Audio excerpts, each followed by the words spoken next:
नमस्कार, आप सभी का स्वागत है मेरे YouTube station Smita Sharma journalist और सत्य हिंदी में। जैसा कि आपको पता है कि 18वें संसदीय सत्र की शुरुआत हो चुकी है और कुछ खास शख्सियतों से हम बातचीत कर रहे हैं, आपकी पहचान करवा रहे हैं। हमारे साथ हैं इकरा हसन और लगातार सुर्खियों में भी हैं इकरा, क्योंकि इस बार जो काफ़ी युवा सांसद आए हैं संसद में उनमें शामिल हैं। और इकरा ने एक बहुत ही जो है चुनौतीपूर्ण चुनाव में जीत हासिल की कैराना से। इकरा, कंग्रेचुलेशंस। Thank you. क्या सिंक इन हो गया फाइनली? अभी चल रहा है प्रोसेस सिंक इन होने का, बट बहुत कुछ नया है, बहुत कुछ सीखने की ज़रूरत है और बहुत कुछ कोशिश कर रहे हैं सबसे मिलजुल कर सीखने की। तो अभी वक्त लगेगा, पर धीरे धीरे हो जाएगा। तभी ये शुरुआत के कुछ दिनों में what has been like the impression संसद के अंदर बैठकर, समथिंग जो आपके लिए इस वक्त सबसे ज़्यादा ओवरवेलमिंग एक तरीके से एक्सपीरियंस रहा हो? जी, ये लोकतंत्र का सबसे बड़ा इदारा है और हमारे देश की सबसे बड़ी पंचायत है। तो वहाँ पर सभी जितने दिग्गज लोगों को आज तक कभी हूबहू नहीं देखा था, टीवी पे इस तरीके से देखा था, आज उनके बीच में बैठने का मौका मिला है। तो बहुत बड़े सौभाग्य की भी बात है और थोड़ी असहजता लगती है क्योंकि इतने बड़े लोग हैं सभी, लेकिन ये भी अपने मन में एक इच्छा है कि जिस तरीके से लोगों ने जिस उम्मीद के साथ मुझे वहाँ पर भेजा है, तो उन उम्मीदों पर मैं खरी उतर सकूँ। और एक तरीके से ना वो हमेशा निश्चित रूप से एक नर्वस एंजाइटी रहती है। एक दौर था जब मैं भी as a one of the youngest reporters थी पार्लियामेंट में कवर करते हुए, और काफ़ी दफ़ा सीरियस क्वेश्चन पूछ लो तो उधर से जवाब आता था सांसदों से कि अरे आपकी तो इतनी कम उम्र है, आप इतने सीरियस सवाल क्यों पूछ रही हैं, which was very patronising and very annoying. But hopefully things have changed since then. तो इस वक्त जो आपकी क्वालिटी ऑफ कॉन्वर्सेशंस हो रही हैं with fellow members of parliament, वो किस तरीके से हैं? What are your expectations? I am very happy कि इस बार जो है विपक्ष मजबूत है। पिछले 2 टर्म से जो हालात थे उनमें बहुत तब्दीली इस बार आई है, और जैसे सीनियर पार्लियामेंटेरियन से बात हुई तो उनका भी यही कहना है कि आप थोड़े अच्छे दौर में आए हो। अभी पिछले 2 टर्म में जिस तरीके से उनके साथ व्यवहार हुआ विपक्ष कमज़ोर होने की वजह से, तो उससे बहुत दिक्कतें आई सभी को और समस्याएं हुई, सस्पेंशन हुए। तो हमें लगता है इस बार उम्मीद है कि उस तरीके का व्यवहार ना हो और विपक्ष मजबूत रहेगा तो लोकतंत्र मजबूत रहेगा और सभी की आवाज़ पहुंच पाएगी। तो अभी फ़िलहाल लेकिन जो नया मेरे अनुभव में जो नया रवैया मैंने देखा है अभी हाल फिलहाल में, वो कुछ ठीक नहीं लग रहा है। इन एक्सपेक्टेशंस की बात है, ये खुद अखिलेश यादव जी ने भी स्पीकर को याद दिलाई, लेकिन बावजूद उसके हम देख रहे हैं कि जय संविधान किसी का बोलना, उसे लेकर एक इरिटेशन हो रहा है। दीपेंद्र हुड्डा जैसे एक सीनियर सांसद को ये कह देना कि भाई आप हमें मत समझाइए, आप चुप बैठिए। तो कॉन्फ्रंटेशन की राह बनी रहेगी संसद में इस वक्त, ऐसा ही लग रहा है। जी ऐसा रवैया बहुत अफसोसजनक है अपनाना, क्योंकि विपक्ष का अधिकार है। देखिए मेरे नज़र में जो ट्रेजरी बेंच है उनका जो मेन काम है वहाँ पर वो जवाब देने का है, क्योंकि उनकी खुद की सरकार है। वो लोग तो काम कर रहे हैं, नीतियाँ बना रहे हैं। वहाँ पर बोलने का अगर सबसे ज़्यादा अधिकार किसी को मिलना चाहिए, लॉजिकली भी अगर हम देखें तो विपक्ष को मिलना चाहिए। और अगर इसी तरीके से विपक्ष की आवाज़ को दबाया जाएगा और उन्हें टोका जाएगा तो ये एक हेल्दी डिस्कशन कभी भी नहीं हो पाएगा। आज जैसे कोशिश थी विपक्ष की कि भाई नीट पर जो है मुद्दे को उस पर ज़्यादा जोर दिया जाए और प्रेसिडेंट के रिप्लाई को अडजर्न करके जो है उस पर ये डिस्कशन किया जाए, लेकिन वैसा हो नहीं पाया। ये कितना ज़रूरी मैसेजिंग है इस वक्त इंडिया के यूथ के लिए कि हम लोग मिलकर बातचीत करना चाह रहे हैं इन पेपर लीव्स के इशू पर? ये बहुत ज़रूरी है और एक बहुत प्रेसिंग इशू है, और क्योंकि अभी का इशू है तो ज़रूरी है कि जो सत्र चल रहा है मौजूदा उसमें इस पर बात हो सके। और क्योंकि एजेंडा इस तरीके से सेट हो रहा है तो हमें उसी में वक्त निकालने की ज़रूरत है इस गंभीर विषय पर बात करने की, क्योंकि इससे लाखों करोड़ों लोगों का रोज़गार जुड़ा हुआ है, उनका भविष्य जुड़ा हुआ है, और सरकार खुद रोज़गार नहीं दे पा रही है। जो भर्ती थी वो कितने ही मामलों में ऐसा हुआ कि पेपर लीक हो गए उनमें, और भर्तियां ही नहीं हो पा रही हैं, काफ़ी सरकारी भर्तियां खाली पड़ी हैं अब तक। और उसके साथ साथ जो मैल प्रैक्टिसेस जैसे कि नीट में देखने को मिले, अब कल से कुछ यूपीएससी के बारे में भी चल रहा है। तो अगर इस तरीके से एक तरफ हम बहुत प्रोग्रेसिव और विश्व गुरु बनने की बात करते हैं, लेकिन अगर हमारे देश के युवाओं के साथ सिस्टम के तहत इस तरीके से हो रहा है, एक होती है अपनी नाकामी जिससे आदमी एक्सेप्ट कर लेता है, एक होती है जब उसे सिस्टम के तहत नाकामी मिलती है, तो तब क्योंकि किसी और के द्वारा, और वो भी सरकार के द्वारा जिसको आपने ही इलेक्ट किया है, आपके लिए ही है वो, आपके साथ अगर ऐसा हो रहा है, ऐसा छल कपट, तो उसमें बहुत गुस्सा है हमारे युवाओं में, और वो जायज़ भी है उनका गुस्सा, और उस पर निश्चित रूप से बात होनी चाहिए। क्योंकि अगर हम गुडविल पे, सरकार की गुडविल पे अगर हम मामलों को छोड़ देंगे तो उनमें जवाबदेही कुछ नहीं रहती है। तो ज़रूरी है हमें कि हम संसद के सदन में हम ये सवाल उठाएं और वहाँ पर ये जवाब मांगें उनसे कि वो क्या करने वाले हैं इन पेपर लीक्स और मैल प्रैक्टिसेस को रोकने के लिए, और क्या कार्रवाई वो करेंगे जो अब तक हो चुका है उस पर। इकरा हसन, आप में से बहुत से लोगों को ऑलरेडी पता होगा कि एक पॉलिटिकल परिवार से ही उनका नाता है, और उनके माता पिता दोनों ही राजनीति में रह चुके हैं, और लॉ की पढ़ाई की है इन्होंने यूके से, उसके पहले डीयू की छात्रा थी। इकरा, एक ये बताइएगा कि पॉलिटिकल परिवार में तो थी आप, लेकिन एक्टिव पॉलिटिक्स को भी आपने बचपन से देखा होगा, महसूस किया होगा। जब आपने लॉ लेने की तैयारी की थी, क्या आपको लगा था कि एक्टिव पॉलिटिक्स में आप खुद आ जाएंगी, या ये एक डिसीजन था जो सर्कमस्टांसेस की वजह से हुआ? नहीं, मेरी जो पढ़ाई थी, मैं सिर्फ अवेयर होने के लिए एज अ सिटीज़न मैं लॉ करना चाहती थी। मेरी कोई ऐसे मैं पोर्टफोलियो नहीं बना रही थी कि मुझे राजनीति में आना है। हालांकि अब अगर हम देखेंगे रेट्रोस्पेक्ट में तो वो ऐसा दिखेगा ज़रूर कि शायद कोई पोर्टफोलियो बन रहा था, लेकिन it's good to have a law background in politics today. आज की तारीख में I think it's good to have a law background in any case. वो तो है ही। तो मेरा कोई इरादा राजनीति में आने का नहीं था। मुझे हमेशा से लेकिन दिलचस्पी रही है सोशल साइंसेस के हर सब्जेक्ट में, हिस्ट्री, पॉल साइंस, लॉ। तो उस लिहाज से मेरा इंटरेस्ट इसी तरफ था, और मैंने बहुत नज़दीक से देखी भी थी राजनीति। और इनफैक्ट मेरे जो पीएचडी की थीसिस होने वाली थी वो भी इलेक्टोरल रिफॉर्म्स के ऊपर ही होनी थी। तो इंटरेस्ट हमेशा से था, लेकिन एक एकेडमिक इंटरेस्ट था। कभी सोचा नहीं था कि मैं पार्टिसिपेट करूँगी, ना इरादा था। वो हालात कुछ ऐसे बने कि मुझे आना पड़ा और सब कुछ देखना पड़ा, संभालना पड़ा। और फिर जब इतनी परेशानी झेली तो उसके बाद मेरा मन में ये बात आई कि जब हम इतना लड़ रहे हैं, बीजेपी से इतना लड़ रहे हैं, तो क्यों ना चुनाव में सबके सामने, why not do it openly. तो वही फिर एक सेंस बना, और उस टाइम मुझे पार्टी ने पूछा, अप्रोच किया, तो फिर मैंने उसको एक पॉजिटिव साइन लेके आए और हम आगे बढ़ने की हमने इस तरीके से सोची। आपके जो फॉर्मेटिव ईयर्स थी इन हाई स्कूल, इन कॉलेज, उसमें इंडियन पॉलिटिक्स में कौन से ऐसे आइकन्स थे या जो नेता थे जो आपको इंस्पायर कर रहे थे, जिनको आप बहुत क्लोजली फॉलो कर रहे थे? Personally my father has been a great influence. उनकी वजह से मुझे दिलचस्पी बहुत है राजनीति में। अदर देन दैट, मैं डॉक्टर अम्बेडकर के आइडियाज़ से I am very influence. In fact जब मैं लंदन में थी तो I had the opportunity to visit the house he lived in. तो I think what he has done for the country, for his community and for the country as a whole, मुझे लगता है कि हम कभी भी उन चीज़ों को भुला नहीं पाएंगे, कभी भूल नहीं पाएंगे। Secondly, I think Gandhi ji, अभी हमारे प्राइम मिनिस्टर एक जगह बोल रहे थे कि उनको कोई नहीं जानता।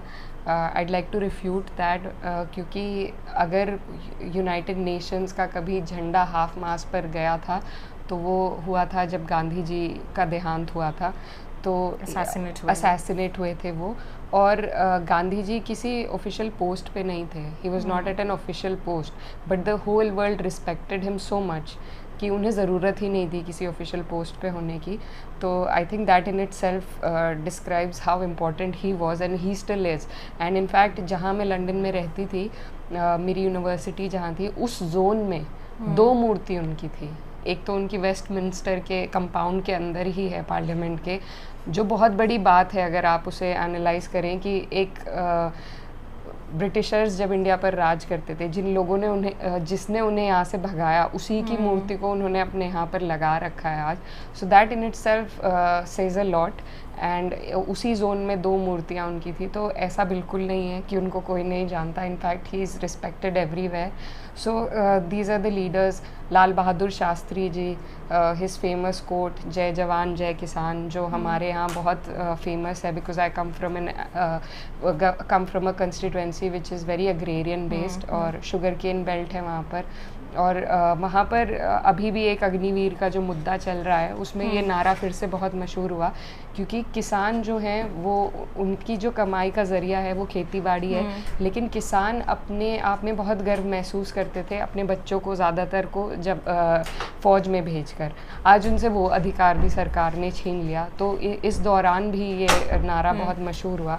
तो our country has given birth to a lot of great leaders, a lot of great ideologists. I may be forgetting a few, but पर हाल के दिनों में आप मतलब जैसे पॉलिटिक्स में ठीक आने के पहले कुछ ऐसे नेता जो वाजपेयी साहब के दौर के थे, या दूसरे नेता किसी और पार्टी से, कांग्रेस के, जिनसे आपकी मुलाकात हुई हो पर्सनल, जो इम्प्रेशन रह गया हो? आई थिंक अभी रिसेंट का, if I tell you, Mahua Moitra ji, I'm very inspired by her, the way she can put across very strongly what her opinions are. I think it's very powerful to see. And but who I relate to more is Supriya Sule ji, because she is very soft spoken, but the way that she can communicate still and when she speaks, everybody is quiet and listens to her, and it's a very sweet way of including everybody in the discourse. So I think I relate to that more, because I am myself a little soft spoken. You can be assertive, but you don't always have to be loud. But that being said, I really am a fan of Mahua ji. So these are the women. Then I think who else? Mr. Kapil Sibal. I've had the honor of working with him. Legal practice maybe. But he's also a politician, and I think not just a politician, but he's doing a lot to restore faith in the country's democracy by taking up cases, the kind of cases he's taking up that the government is imposing just to shut some people down, just to shut some voices down. He's helping that, and in that way he's trying to restore democracy in this country. So I think it's very commendable. He helped us also in my brother's case. So I'm very grateful to him, and I have huge respect for him. Yes, I am sure कि एक पूरी की पूरी ऐसी भी पीढ़ी होगी जो आपको अपना पॉलिटिकल आइकन आगे चलकर मानेंगी और आपको जो है इमिलेट करना चाहेंगी. लेकिन आपने जो बात की कि कपिल सिब्बल ऐसे कई मुद्दों को उठाते हैं जहां जस्टिस की बात हो, और हाल के दिनों में लगातार जो है हम देख रहे हैं, एक तो ध्रुवीकरण बढ़ा ही है देश में, जो बुलडोजिंग हो रही है लगातार लोगों की प्रॉपर्टीज़, खास करके विशेष समुदाय से.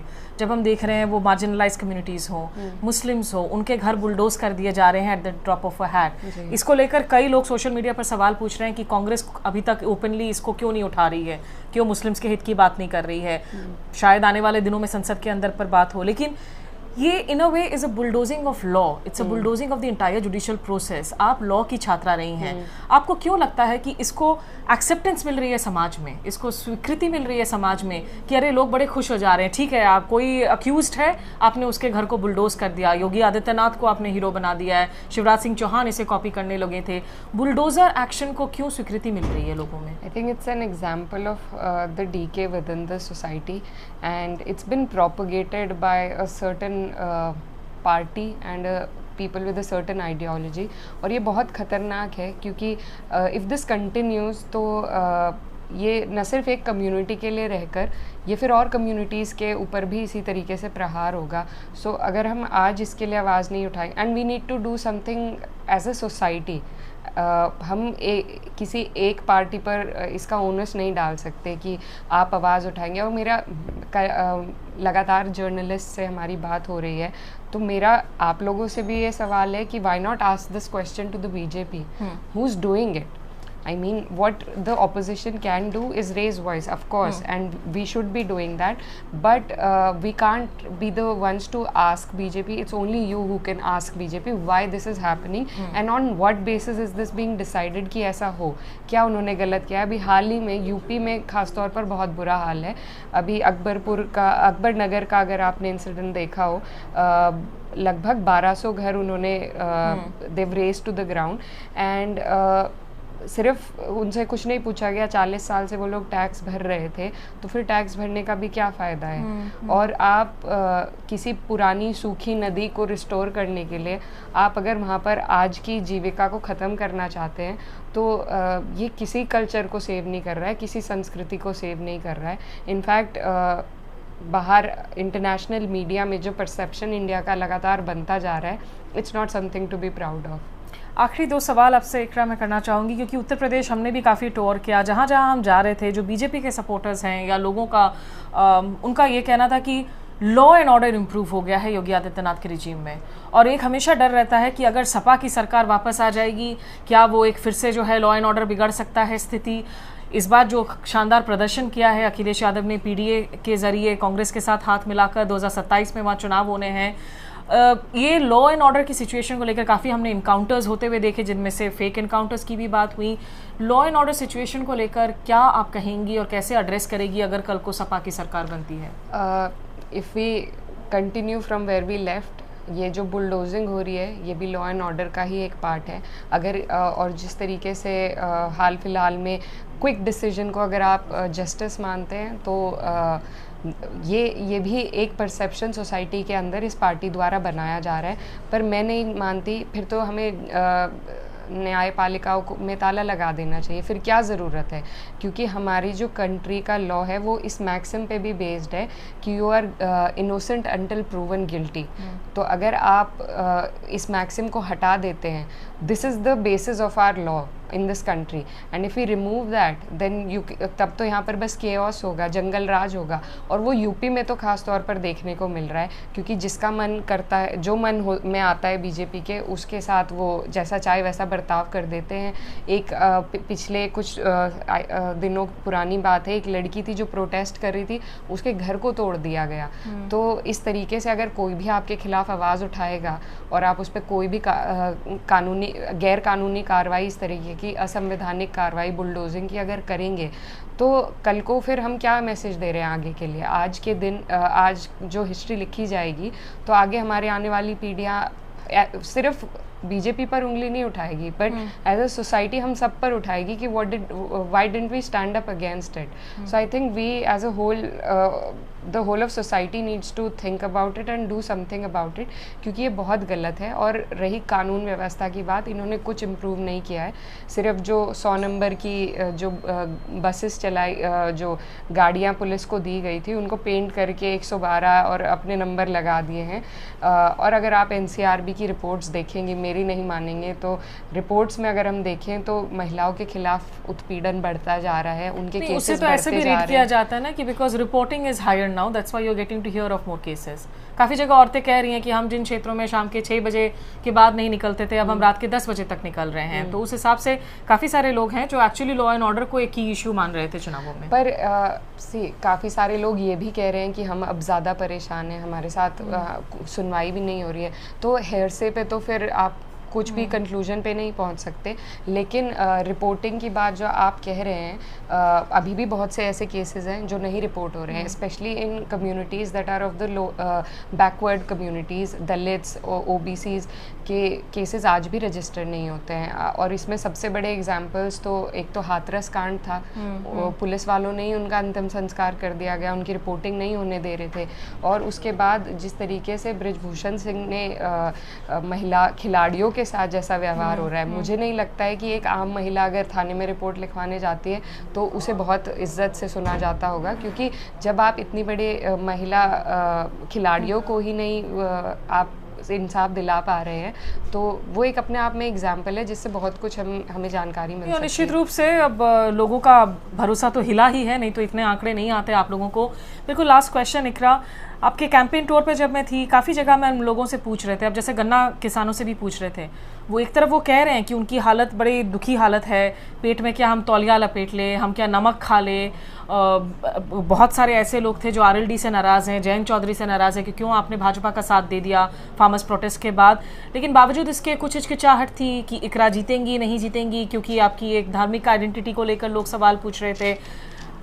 आपके कैंपेन में आप बहुत सरल भाषा का इस्तेमाल कर रही थी, लोगों को रीच आउट कर रही थी, but what do you think worked for you, क्योंकि सारे कम्युनिटीज़ ने साथ आकर जो है आपके लिए वोट किया। जी, आई थिंक हम सभी परेशान थे जो नीतियाँ चल रही थी, जिस तरीके से हम अर्थव्यवस्था, कानून व्यवस्था देख रहे थे अपने क्षेत्र की भाजपा के डबल इंजन के कार्यकाल के दौरान, तो उससे सभी, कोई ऐसा वर्ग नहीं था जो परेशान नहीं था। चाहे आप इसमें छोटे व्यापारी को ले लीजिए, वो जीएसटी से पीड़ित है, चाहे किसानों को ले लीजिए, मजदूरों को ले लीजिए, महिलाओं को ले लीजिए, पिछड़े, दलित, मुसलमान, वो तो हैं ही, लेकिन और बाकी जो वर्ग, क्लास वाइज अगर हम आइडेंटिफाई करें तो वहाँ भी सब लोग पीड़ित थे और कास्ट वाइज भी पीड़ित थे।